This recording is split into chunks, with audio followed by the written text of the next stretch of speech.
E aí, pessoal, vamos direto ao ponto na nossa análise visual de hoje, que foi preparada com aquele olhar cirúrgico do time do Rastro. Eles acompanham de perto com uma verdadeira lupa cada detalhe dos balanços dos grandes bancos brasileiros. E o foco total agora são os tão comentados resultados do primeiro trimestre de 2026 do Santander Brasil, a famosa SAMB11. O setor bancário está passando por uma revolução absurda de tecnologia e concorrência, né? E o Santander está bem no meio desse furacão. Então vamos mergulhar nesses números e desvendar o que realmente está acontecendo por trás das cortinas financeiras. Bom, começando pela manchete que pipocou em tudo que é jornal de economia, a última linha do balanço trouxe um lucro líquido recorrente de 3,78 bilhões de reais. É dinheiro que não acaba mais, certo? Só que, no mercado financeiro, a expectativa é a alma do negócio. E a verdade é que esse lucro veio abaixo do que todo mundo estava projetando. Isso deixou muita gente desanimada, coçando a cabeça num primeiro momento. Mas espera lá, a gente não pode jogar o livro só pela capa. Para entender a saúde real dessa máquina, a gente precisa olhar um pouco mais a fundo. E aí que a gente esbarra no grande dilema dessa nossa explicação, especialmente para quem está começando a investir agora. Pensa comigo. Como é possível um banco gigante desse expandir a operação inteira, mas entregar um lucro menor no fim das contas? Parece loucura, não é? Mas o lucro líquido é só a linha de chegada. É o que sobra na conta depois de pagar absolutamente tudo, inclusive os pesados impostos. A verdadeira história desse trimestre está espalhada nesse caminho inteiro, desde o topo até chegar na última linha. Olha só que interessante, a grande reviravolta dos números está bem aqui. A atividade operacional bruta do Santander, na verdade, cresceu 5,4%. O que isso significa na prática? Significa que o coração do banco, que é dar crédito e cobrar por serviços, está batendo muito forte e muito bem.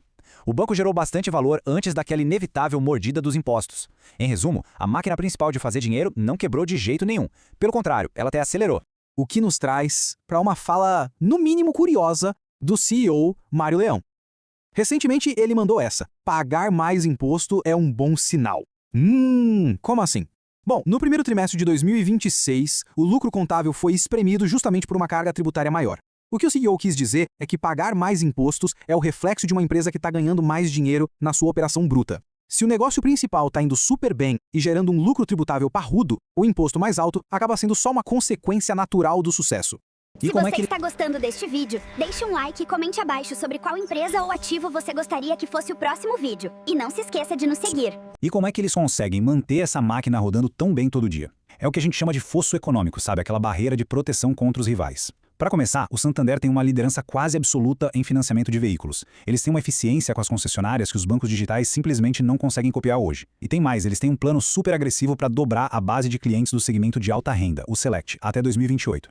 Isso sem falar na força deles com as pequenas e médias empresas. É um foco cirúrgico em clientes que dão muito lucro.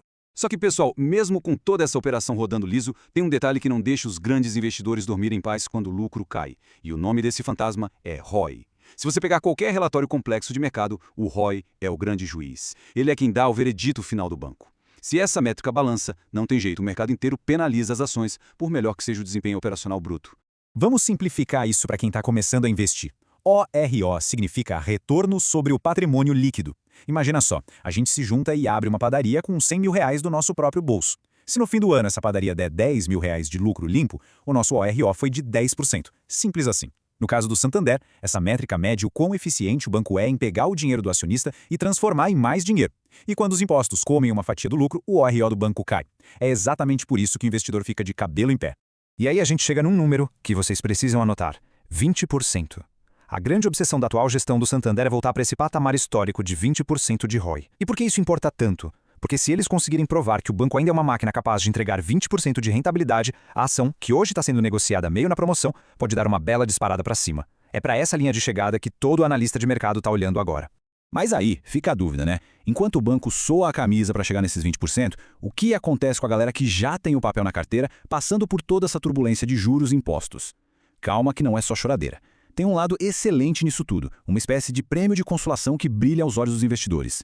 Quem tem paciência não fica de mãos abanando de forma alguma. Olha só esse detalhe maravilhoso. O Conselho do Banco aprovou simplesmente 2 bilhões de reais em JCP, o famoso juros sobre capital próprio, agora no início de 2026. Isso é renda passiva pura caindo na conta. Basicamente, a mensagem da diretoria para o mercado foi: galera, o governo pegou uma parte maior do nosso lucro em impostos, é verdade, mas a nossa operação está botando tanto dinheiro no caixa que a gente consegue, com folga, distribuir 2 bilhões para vocês. E quando a gente bota tudo isso na ponta do lápis, estamos falando de um dividend yield estimado fortíssimo de 8,6% para o ano de 2026. Num cenário cheio de inflação e incerteza, o Santander está servindo como um verdadeiro escudo na carteira. Então sim, esses 2 bilhões em JCP compensam e muito aquele susto do lucro menor na última linha. É um dinheiro que pinga ali e te dá muita tranquilidade enquanto a tese de crescimento do banco não se concretiza 100%. Colocando as cartas na mesa de forma bem neutra, a gente está numa encruzilhada financeira.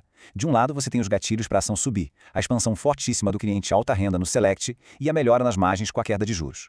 Do outro lado, claro, os riscos de sempre. Será que a inadimplência das pequenas empresas vai aumentar? Será que vem mais imposto por aí? Com tudo isso, a gestão do Santander tomou a decisão clara de focar em rentabilidade sustentável em vez de sair crescendo a qualquer custo. E pesando muito bem esses dois lados, as projeções do mercado estão bem otimistas. Os analistas estimam um preço-alvo médio de R$ 44 para as ações lá para o fim de 2026. Se a gente olhar o preço de tela hoje, isso dá mais ou menos uns 25% de potencial de alta. Para quem tem aquele perfil mais focado no longo prazo, a tese de que o banco vai recuperar a eficiência e valorizar bastante ainda faz muito sentido nos números. Bom, a gente destrinchou aqui que o motor do banco continua rodando liso e crescendo, o foco no cliente que dá mais dinheiro está a todo vapor e aquela chuva de 2 bilhões em proventos com certeza alivia bastante o baque do resultado final. Com todo esse raio-x levantado pelo time do Rastro na mão, fica o convite para você pensar na sua estratégia. Você manteria a Sambi 11 na sua carteira depois desse resultado?